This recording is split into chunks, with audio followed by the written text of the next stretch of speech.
Changing subjects, and Android phone users are being urged to update their Twitter app immediately. Now, the advice comes after the social media company discovered a vulnerability that could allow hackers to take over accounts. For more on this, we are joined by our tech expert, Juro Sen. Juro, tell us about this. Morning, Tim. Yeah, it's a pretty serious issue, and what's happened is Twitter has discovered it. They fixed the problem, but with all these sort of bugs and potential hacking issues, these companies are between a rock and a hard place, because if they announce it too early without a fix, then there's a chance that the hackers can move forward.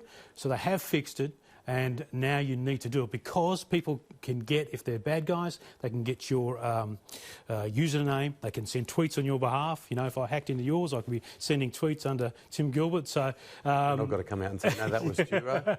I won't be as controversial, but yes, they can get into your private data, and that's because there's a flaw inside the Twitter app. Okay, now this is for Android users. That's our message today. If you have an Android phone and you're a Twitter user, update it now. Absolutely. So what you need to do is simply go to, and you might have an email from Twitter.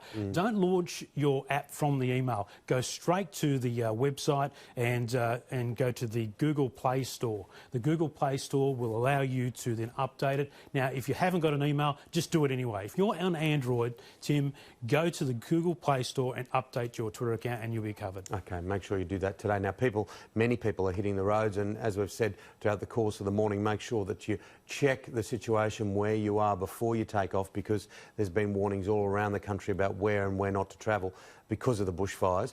But they'll use their phone. I know I do. I connect it up with Apple CarPlay and for navigation purposes. Yeah, and you'd have a screen in there as well, ready to go. I've got a car, it's a Jeep Patriot, doesn't have a screen, there's a couple of those. So what we have here on the desk, you can see down here, two models. These are the Navman models of navigation devices.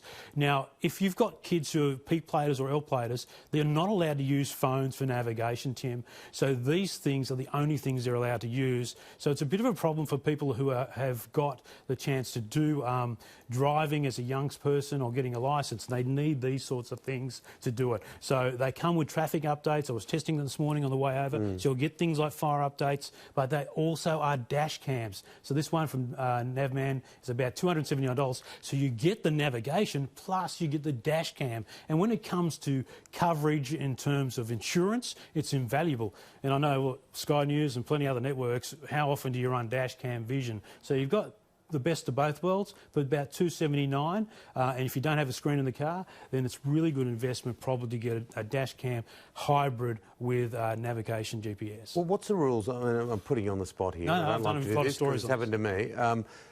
The P platers, can they use things like Apple CarPlay if there's a screen, or they can't? They can't use the phone. So if that's connected with the phone, they can't. If they can't use they cannot use the phone. The phone is not allowed to be on and used by a P plater or L plater. Okay. So they need to have one of these devices. All right. Now, you've bought a few point-and-shoot cameras in today. Now, haven't the phones taken these out of the marketplace? That's a really good question, because around the turn of the century, point-and-shoot cameras were all the rage. And you can see these guys down in front of me. These are the two top phones I'm going to recommend for Christmas, and they are absolutely unbelievable. On the other side of the desk here is the Sony A9. Well, the Sony here, the Sony RX100 Mark 7, they all got great names that roll off the tongue.